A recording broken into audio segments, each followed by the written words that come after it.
कभी कभी प्यार, विश्वास और मोहब्बत के नाम पर इंसान वो कर बैठता है जिसकी कल्पना भी नहीं की जा सकती।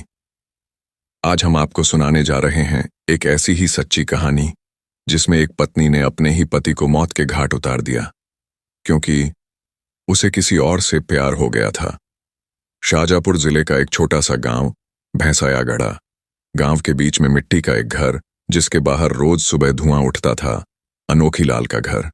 अनोखी लाल 45 साल के मेहनती, शांत स्वभाव के व्यक्ति खेतों में दिन भर काम करते, रात को घर लौटते और अपनी पत्नी रेखाबाई के साथ सादा जीवन जीते। लोग कहते थे, अनोखी लाल जैसा ईमानदार आदमी इस गांव में कोई नहीं। पर उन्हें क्या पता था, इस सादे से घर में प्यार नहीं, एक साजिश पल रही थी।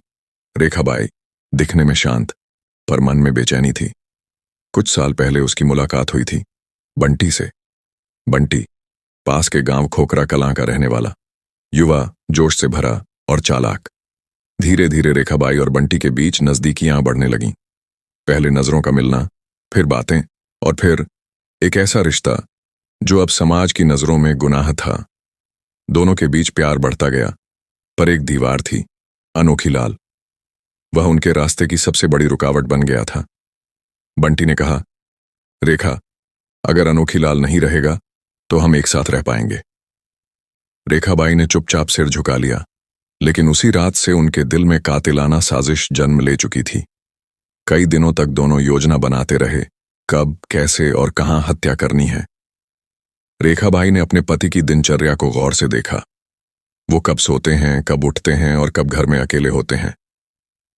7 अक्टूबर की रात गांव में हर तरफ सन्नाटा था। अनोखी लाल दिन भर की थकान के बाद अपने बिस्तर पर गहरी नींद में सो रहे थे। रेखाबाई ने धीरे से कमरे का दरवाजा बंद किया। बंटी बाहर खड़ा था, अंधेरे में छिपा हुआ। रेखाबाई धीरे धीरे बिस्तर के पास आई। उसके हाथ में चमकता हुआ चाकू था। दिल जोर जोर से धड़क रहा था। उसने एक नजर अपने सोए हुए पति पर डाली, फिर उसने उनके मुंह पर हाथ रखा ताकि कोई आवाज न निकले। अनोखी लाल हिले, कुछ समझ नहीं पाए, और तभी चाकू गले पर चला गया। कमरे में बस एक आवाज आई, हाँ, और फिर सब खत्म। रेखाबाई के हाथ खून से भर गए। उसने जल्दी जल्दी चादर बदली, सब कुछ सामान्य दिखाने की कोशिश की। फिर बाहर आई। बंटी इंतजार कर रहा था। दोनों ने सोचा, अब सब खत्म हो गया, किसी को पता नहीं चलेगा।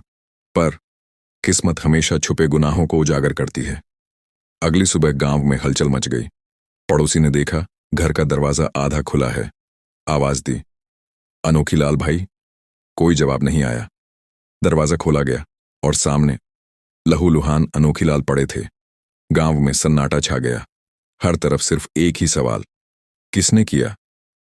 सूचना मिलते ही कालापीपल थाने से पुलिस पहुंची। निरीक्षक मनोहर सिंह जगत के नेतृत्व में टीम बनाई गई। जांच शुरू हुई। कमरे का हर कोना, हर निशान, हर दाग, सब देखा गया। शुरुआती शक गांव के कुछ लोगों पर गया, लेकिन फिर पुलिस को कुछ क्लू मिले। रेखाबाई के कपड़ों पर खून के धब्बे और बंटी के आने जाने की खबरें। जब पुलिस ने दोनों को हिरासत में लिया तो कुछ ही देर में दोनों टूट गए। रेखाबाई रोते हुए बोली, हाँ, मैंने किया, वो मेरे रास्ते में था।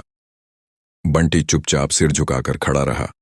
उन्होंने बताया कि वो पिछले 2-3 साल से एक दूसरे से प्यार करते थे और अनोखी लाल उनकी राह का कांटा बन गया था।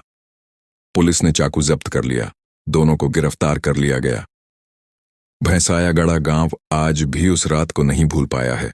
लोग कहते हैं, कभी कभी सबसे बड़ा दुश्मन अपने ही घर में छिपा होता है। अनोखी लाल का नाम अब लोगों की जुबान पर दुआ की तरह है और रेखाबाई का नाम डर की मिसाल बन चुका है। एक औरत जिसने प्यार के नाम पर अपना सब कुछ गंवा दिया, अपना घर, अपनी इज्जत और एक मासूम जान। ये कहानी सिर्फ एक हत्या की नहीं, बल्कि एक चेतावनी है कि जब इंसान अपने दिल पर नहीं, अपने हवस पर चलता है तो प्यार भी खून में बदल जाता है। और सच्चाई चाहे जितनी देर से सामने आए, छुपती कभी नहीं।